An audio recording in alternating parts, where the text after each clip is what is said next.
have a very simple task, and that is to welcome all of you to today's function, and more importantly, His Excellency, the President of the Republic, for finding time off his busy schedule to come round to hand over these motorbikes, pickups, armor cars, and also take the time to commission the facelift of the police headquarters, and at the end of the day, for us to be able to be out there to continue to execute our mandate of protecting life and property.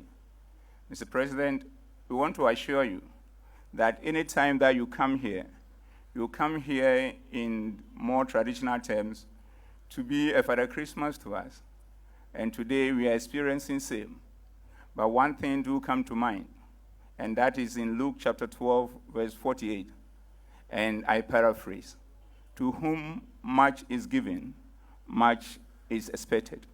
In effect, we know how you cherish peace and security, and indeed your vision of ensuring that there is total security, law and order in this country.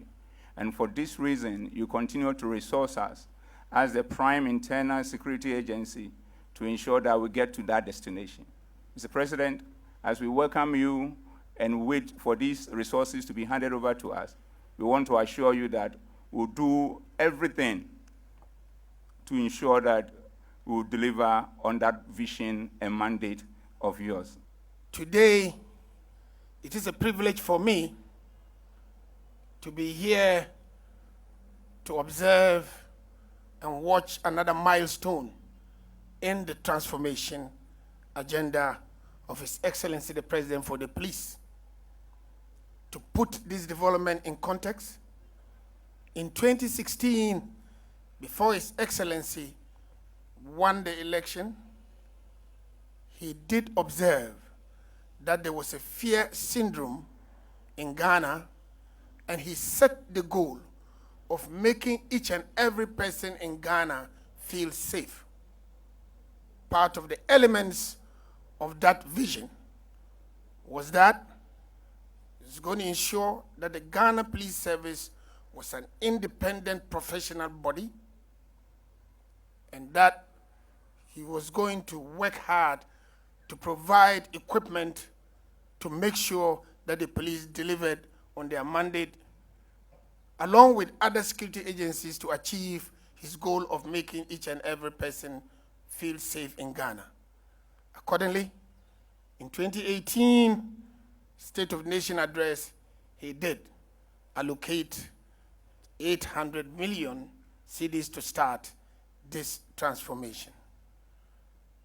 Mr. President, giving me the privilege to serve you at the Interior, I can report that there is great progress and that the Ghana Police Service today is professional and independent, and it is demonstrated by the fact that any person who commits an offense in this country, regardless of his station in life, is put through due process.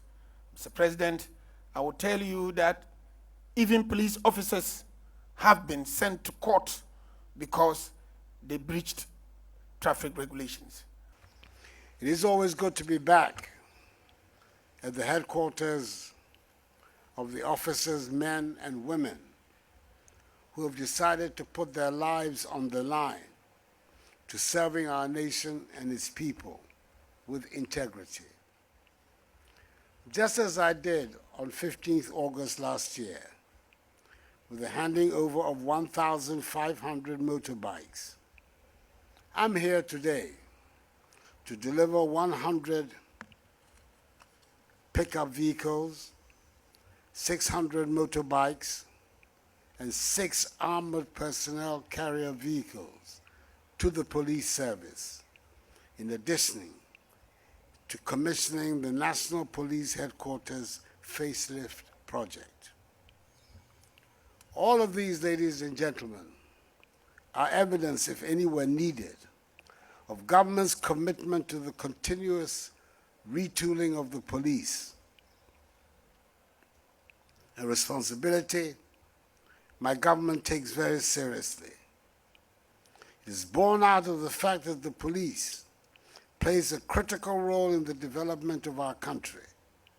Hence the need to ensure that the police service is adequately resourced to discharge its duties for the safety and security of all of us, as well as for the growth of economic activity.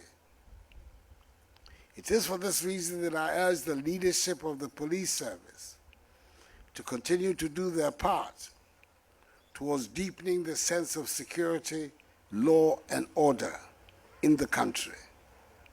Indeed, I'm aware of the several innovative measures deployed by the police administration to help improve security across the country.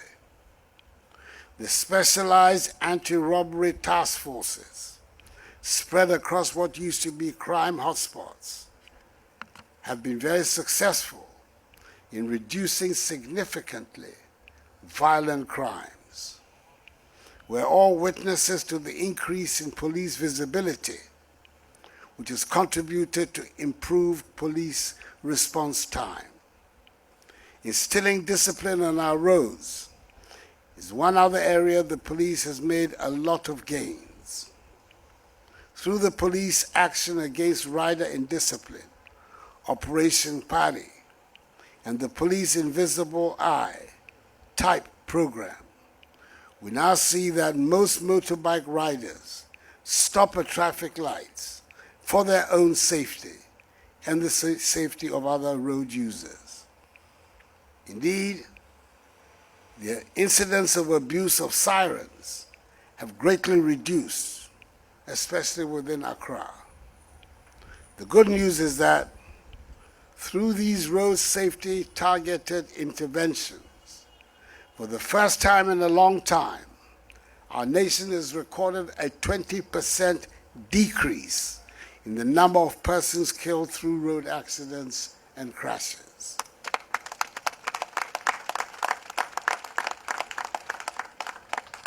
This is highly commendable, even though I know we can do even more. I thus make an appeal to motorbike riders, especially, and to all other road users, to obey traffic regulations at all times. Ghana needs all of her citizens to help move her forward. The 100 pickup vehicles, 600 motorbikes, and 6 APC vehicles I'll be handing over shortly are to be used by the formed police units, FPUs, in all regions of the country.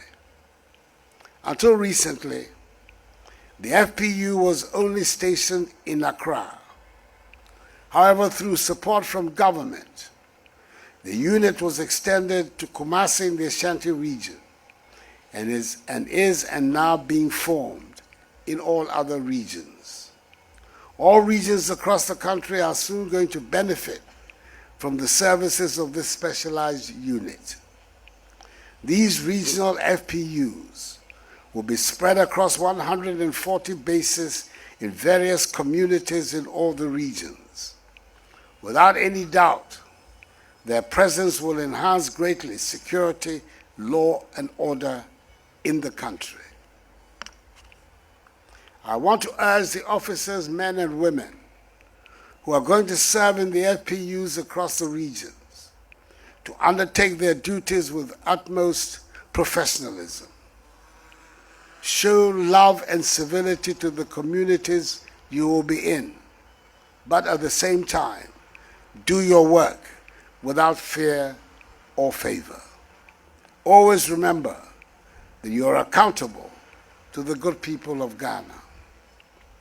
Ladies and gentlemen, it is refreshing to observe the numerous renovations and changes that have been carried out on the frontage and the immediate surroundings of the police headquarters.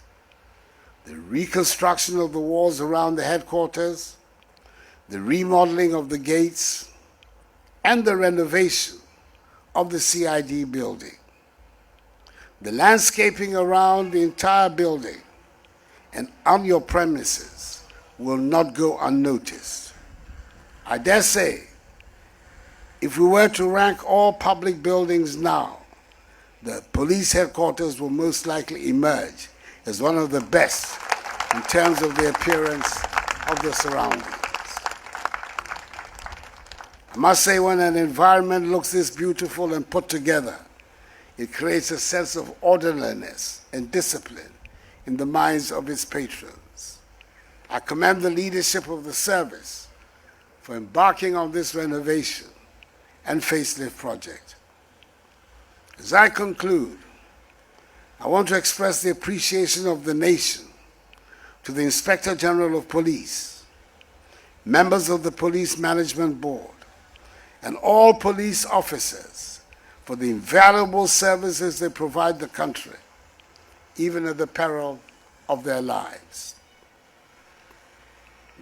I pray for speedy recovery for the 2 police officers who recently suffered gunshot injuries in the line of duty and are currently receiving medical attention. I'm confident that they will receive the best of care under the Police Emergency Medical Intervention Fund. To the Inspector General of Police, Dr. George Akuffo-Dampare, in particular, I want to assure you of government's unflinching support for the measures you're putting in place to help build the police service Ghanaians want.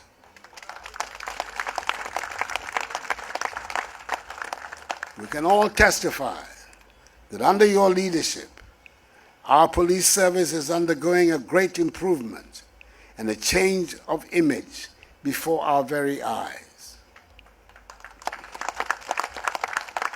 Gradually, the police have brought order to the roads, and we all now know that the law is no respecter of persons or vehicle types.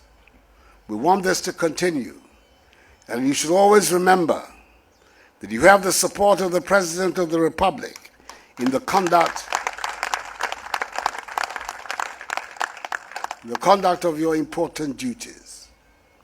Finally, I appeal to all officers of the regional FPUs to ensure that these 100 pickup vehicles, 600 motorbikes, and the 6 APCs are kept in good condition at all times to enhance the delivery of policing services in all the 140 communities. I also entreat the leadership of the service to maintain the new face of the police headquarters. Let me now invite the Minister for the Interior, the Honorable Ambrose Derry, Member of Parliament for Nandom, and the Inspector General of Police, Dr. George Akuffo-Dampare, to receive the vehicles and motorbikes on behalf of the police administration, after which I'll move to the frontage for the commissioning of the headquarters facelift project. May God bless the Ghana Police Service and us all, and may God bless our homeland Ghana and make her great and strong. I thank you for your attention.